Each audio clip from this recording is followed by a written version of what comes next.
ఓం శ్రీ సాయిరామ్.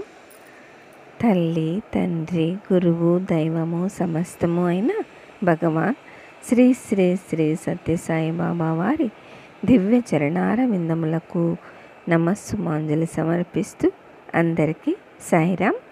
శ్రీమతి Socrates గారు రచించిన దివ్య గురువు పుస్తక పఠనం తరువాయి భాగమండి. అధ్యాయం 25 భగ్న హృదయం. 2000 సంవత్సరం జూన్లో ఇచ్చిన ఒక ఇంటర్వ్యూలో లోపలి గది తలుపు దగ్గర నిలబడి జనం లోపలికి బయటికి వచ్చిపోతుంటే ఎంతో ఆనందంగా ఉండి కొంచెం సేపు వృత్తి కళాకారుడికి ఉండేటంత సామర్థ్యంతో ఈల వేస్తూ ఉండినారు. అంత బాగా స్వామి ఈల వేస్తుండగా చూడడం వినడం ఎంతో హాయిని అనిపించింది. లోపలికి వెళ్ళాల్సిన వంతు రాగానే నేను లోపలికి వెళ్ళి పాద నమస్కారం తీసుకున్నాను. వారు చిరునవ్వుతో నీకు త్వరలో ఒక మహా విషయం జరగబోతుంది అన్నారు. నా చిలిపి మనస్సులో నా మీద నేనే హాస్యం చేసుకుంటూ ఓహో నాకు లాటరీ తగులుతుంది అనుకున్నాను. 3 నెలల తర్వాత నాకు నిజంగా జరిగిన దాంట్లో నేను బహుదూరంగా ఉన్నాను. అది లాటరీ తగలడం కాదు, ఒక పరీక్షకు లోనైనప్పుడు భగవత్ సంకల్పంలో దానిలోని కష్టాల విషయం లెక్కకు రాదు, లెక్కకు వచ్చేది దాని ఫలితమే. అందుకే వారు అంత ఆనందంగా అగుపించారు. ఆ పరీక్ష చివరన జరిగే దాని గురించి వారు ఆనందంగా ఉండినారు. కానీ ఈ పరీక్ష నడుస్తున్నంతసేపు భయంకరంగా ఉండింది. అయినా దాన్ని నేను అనుభవించాల్సి వచ్చింది. అయితే ఫలితం నాకు అనుకూలమైందే. స్వామి తమ అనుగ్రహాన్ని ఎంతగా ఇస్తారో అంతగా వారు పరీక్షలు పెడతారు. అవి ఆధ్యాత్మిక మార్గంలో భాగాలే. వారు ఒక్కొక్కప్పుడు శివుని చూపులతో మనల్ని చూస్తారన్న విషయం నాకు తెలుసు. మన వాసనల వల్ల కానీ లేక ఇచ్ఛాపూర్వకంగానే కానీ బహుశా నేను ఒకసారి తప్పు చేసినట్లున్నాను. అంటే మనము భగవంతునితో సాయుధ్యాన్ని పొందితే తప్ప మనం అనుకొని కానీ అనుకోకుండా కానీ తప్పు చేస్తూనే ఉంటాము. అప్పుడు వారు ఈ శివదృష్టిని నా మీద పరపినారు.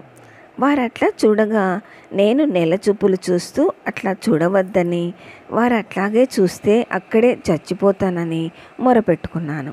నా అనుభవం ద్వారా నాకు తెలియవచ్చింది ఏమిటంటే భగవంతునికి భూత భవిష్యత్ కాలాలు లేవని, వారికి ఒక్క వర్తమాన కాలమే ఉన్నదని, వారికి సమస్తము వర్తమాన కాలంలోనే కావడం చేత నేను ఒక తప్పు చేయకముందే వారు నాకు శిక్షనో లేక తమ స్పందననో పంపించేవారు. దీనికి కొందరు అంగీకరించకపోవచ్చు, కానీ నా అభిప్రాయం మాత్రం ఇదే. అంటే నా జీవితంలో మన సంఘటనలు తలకిందులు చేయబడతాయని దీని అర్థం అన్నమాట. భగవంతుడు శిక్షిస్తాడని నేను ఒక గ్రంథంలో చదివాను, కానీ నిజానికి వారేమి శిక్షించరు. మన కర్మ వల్లనే మనల్ని భగవంతుడు శిక్షించాడని అనుకుంటాము. భగవంతుడే మనం కావడం చేత వారిలో మనము భాగమైనందువల్ల, వారిలోని కణాలమే మనమైనందువల్ల వారు మనల్ని ప్రేమిస్తారు. సెప్టెంబరు 2000 సంవత్సరంలో నమ్మడానికి వీల్లేనిది జరిగింది. ఈ మాయా జగత్తులో మనకిష్టమైనది జరిగినా ఇష్టం కానిది జరిగినా సమస్తము ఈశ్వర సంకల్పం చేతనే జరుగుతుంది. మోక్ష మార్గంలో ఒక స్థాయిని పొందడానికి భగవంతుడు ఆ మార్గంలో పెట్టే అనేక పరీక్షలను మనం ఎదుర్కోవాల్సి ఉంటుంది కూడా. నాకు తెలుసు మనం ముఖ్యంగా 3 పరీక్షలను ఎదుర్కోవాల్సి ఉంటుంది. మొదటగా 3 సున్నాల పరీక్ష. దీని అర్థం నీ బంధుమిత్రులందరినీ వదులుకోవడం, నీ ఆర్థిక స్థాయిని, సుఖాన్నిచ్చే వస్తువులను, సుఖజీవనాన్ని కోల్పోవడం. ఇక 3వది చివరిది బహు కష్టమైనదంటాను. అది నీ పేరును పోగొట్టుకోవడం. అది మట్టిలో కలిసిపోతుంది. ఇవన్నీ జరగడంతో అహంకారం చచ్చి ఊరుకుంటుంది. నేను అప్పటికే అనేక పరీక్షలకు లోనయ్యాను. అంతులేని ఎగుడుదిగుళ్లతో కొద్ది కొద్దిగా ప్రతి దాని నుంచి నాకు దగ్గరైన ప్రతి మనిషి నుంచి విరక్తురాలనయ్యాను. భగవంతుడు నాకింత భయంకరమైన శిక్ష వేస్తాడని నేను ఎన్నడూ అనుకోలేదు. ఇంతకు ముందే నన్నెప్పుడూ విడిచిపెట్టకు స్వామి అని ఎన్నో మార్లు వారిని ప్రార్థించినా, నేను భరించలేని పరీక్షలు నాకు పెట్టవద్దు స్వామి అని ప్రార్థించినా వారి పరీక్ష నాకు పెట్టనే పెట్టారు. నా రెండు ఈ విధంగా జరిగాయి. వారు మనల్ని వదిలేశారన్న అనుభూతిని ఇస్తారు. మానవమాత్రుడు భరించలేనంత కష్టమైన భయంకర పరీక్షకు వారు నన్ను లోను గావించారు. ఇది జరగడానికి ముందు అనేక సూచనలు కలిగాయి. వాటిని వ్యాఖ్యానించలేకపోయినా అవి దుశ్శకునాలని మాత్రం నాకు తెలుసు. 2000 సంవత్సరానికి కొన్ని నెలల ముందు నాకు ఒక కల వచ్చింది. అది రాత్రివేళ. నా తోటలో డజన్ల కొద్దీ నల్లని పెద్ద గద్దలు, కోతులు దేనికోసమో నిశ్శబ్దంగా నిరీక్షిస్తున్నట్లు చెట్ల మీద చుట్టూతా ఉన్నాయి. కల నుంచి మెలకువ వచ్చాక ఇది మంచి కల కాదని వెంటనే గ్రహించాను.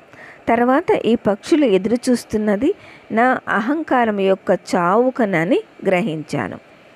1999 డిసెంబర్లో ఫ్రాన్స్లోను యూరోప్లోని కొంత భాగంలోనూ మేమెన్నడూ ఎరుగనంతటి భయంకరమైన తుఫాను సంభవించింది.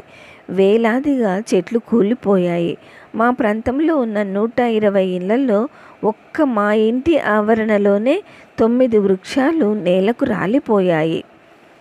అంతకుముందు పెట్టే అనే నా స్నేహితురాల్లో ఒక ఆమె 9 నెలల తర్వాత నీకేదో జరుగుతుందని చెప్పింది. అట్లాగే ఆ సెప్టెంబరు 2000లో ఇది జరిగింది. సెప్టెంబర్కు ముందే కిటికీల్లోంచి వాననీరు పడి నా పూజగది అంతా నీళ్లతో నిండిపోయింది. ఇంతకు ముందు ఇట్లాగే 2 మార్లు జరిగింది. ఆ కిటికీలో నుంచి నీరు పడకుండా మేమెంత చేసినా మళ్ళీ ఈ సెప్టెంబర్లో పూజగదిలోకి నీళ్లు రానే వచ్చాయి. చివరిగా 1999 సంవత్సరంలో 2000 సంవత్సరంలోనూ మా ఇంట్లో నేను అనేక మార్లు, అంటే ఒక 10 మార్లు అనుకోండి, కింద పడ్డాను. ఒకసారి మెట్ల మీద పడి నా కాక్సీకి, అంటే వెన్నెముక చివరి త్రిభుజాకారపు ఎముక తీవ్ర గాయమైంది. నా తోటలోని ఉయ్యాలలో కూర్చుండబోతున్నప్పుడు అదే కాక్సీ మళ్ళీ విరిగి తీవ్ర గాయమైంది. ఇట్లా పడిపోవటాలు దేన్ని సూచిస్తున్నాయో అర్థం కాలేదు. కొన్ని నెలల తర్వాత మాత్రమే దీనికి కారణం తెలుసుకోగలిగాను. 2000 సంవత్సరం సెప్టెంబర్లో నేను పుట్టపర్తిలో ఉన్నాను. స్వామి యొక్క పరిపూర్ణమైన అనుగ్రహాన్నంతా మూటకట్టుకొని నేనింటికి తిరిగి వచ్చాను. నా హృదయము, శరీర తేజస్సు వారి శక్తితోనూ ప్రేమతోనూ నిండిపోయాయి. నా లగేజీని నేను ఇంకా పూర్తిగా నేల మీద పెట్టకముందే టేబుల్ మీద ఒక పెద్ద నల్లని కవరు ఉన్నట్లు గమనించాను. ఎవరు దాన్ని పంపారో ఆ పేరు దాని మీద లేదు. దాంట్లోని మొదటి పంక్తులు చదివాక ఈ ప్రపంచంలోని భయానక విషయాలు ఎట్లా ఉంటాయో తెలిసింది. నాకు ఆలోచించటానికి సమయం లేదు. నా రక్తమంతా నా మెదడులోనికి వేగంగా పోవడంతో నా బుర్రలో చిన్న పగులు పొడసూపిందని అనిపించింది. దాంతో నాకు రక్తనాళాలు ఉబ్బడం అన్న వ్యాధి కలిగి ఆ క్షణం నుంచి 14 నెలల పాటు ఒక షాక్లో ఉండిపోయాను. ఆ 14 నెలల తర్వాత కూడా నా ఆరోగ్యం పుంజుకోవడానికి ఇంచుమించు 1 సంవత్సరం పట్టింది. భగవంతునిలో లీనమై తిరిగి వచ్చిన నాకు ఈ ఉత్తరంలోని విషయం నా మెదడుని అస్తవ్యస్తం చేసింది. నా స్నేహితురాలు ఒక ఆమె చాలా రోజుల తర్వాత నన్ను మందలిస్తూ, నీకు ఎన్నుకునే అవకాశం ఉండింది కదా అన్నది. నాకు నిజంగా అవకాశమే లేదు. నా తలకాయలో ఏదో బద్దలైంది. ఇక అప్పటి నుంచి నేను కాకుండా మరెవరినో అయ్యాను. బాబావారి వద్దకు వెళ్ళి వచ్చినందువల్ల ఈ ట్రిప్పులోని తాజా వార్తలేమిటని ఇంతకు ముందు రోజుల్లో అడిగినట్లుగానే కొంతమంది నన్ను ఫోన్లో అడిగారు. నేను వాళ్లతో నాకేం జరిగిందో చెప్పాను. వాళ్ళు నన్ను గురించి గుసగుసలు, అభాండాలు దావాగ్ని వేగంగా వ్యాపించాయి. హఠాత్తుగా టెలిఫోన్ మోగడం ఆగిపోయింది. ఇంకా మా ఇంటికి ఎవ్వరూ రావడం లేదు. సన్యాసి బ్రతుకు, ఒంటరి బ్రతుకులతో నాకు కొత్త జీవితం మొదలైంది. చావు బ్రతుకుల మధ్య తీవ్ర ఆవేదనను మొదలైంది. ఏ డాక్టరు నాకు సాయం చేయలేకపోయాడు. ఎవరికీ హేతువు దొరకలేదు. వాళ్ళకి నా మనస్సు శరీరాలతో అంతా సవ్యంగానే ఉన్నట్లు అనిపించింది. నాకు వచ్చింది దైవ రుగ్మత అని తర్వాత గ్రహించాను. దాన్ని నిర్లక్ష్యం చేసి ప్రఖ్యాతమైన ఆత్మ యొక్క చీకటి రాత్రి ద్వారా పోతున్నానని, అది ఆధ్యాత్మిక మార్గములో ప్రసిద్ధంగా గ్రహించాను. ఆత్మసాక్షాత్కారానికి ముందు ఇది ముఖ్యమైన అంశం. నేనప్పుడు అనుభవిస్తున్నది నిజానికి ఆధ్యాత్మికమైన మాంద్యం. మానవ జీవితంలో భగవంతుని రూపము నుంచి దూరంగా తీసుకొని పోయే ఒక సుడిగుండం లాంటిది ఇది. ఇదేమిటో వాళ్ళకు తెలియకపోయినందువల్ల నేను దీనికి మందేమీ తీసుకునలేదు. నా శరీరం మందును కానీ ఆహారాన్ని కానీ భరించే స్థితిలో లేదు. నా భర్తకి ఏ రకంగా సేవ చేయలేకపోయాను. నడవాలన్నా కింద పడిపోకుండా ఉండడం కోసం గోడ పట్టుకోవాల్సి వచ్చేది. సాధారణ మాంద్యానికి అంటే డిప్రెషన్ అన్నమాట.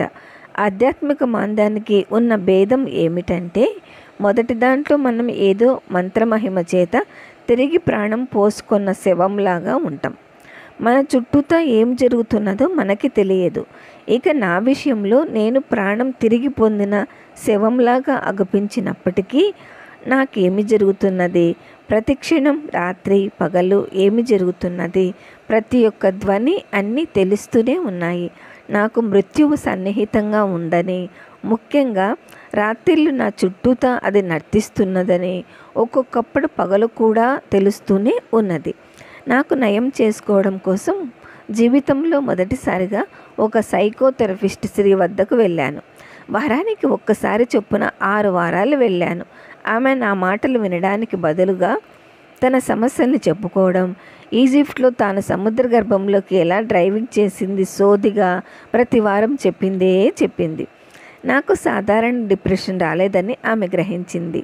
ఆమెతో నేను నిర్దుష్టంగా మాట్లాడగలిగేదాన్ని, అభిప్రాయాలు పంచుకునేదాన్ని. అందువల్లే ఏ డాక్టరు నాకు సాయపడలేకపోయాడు.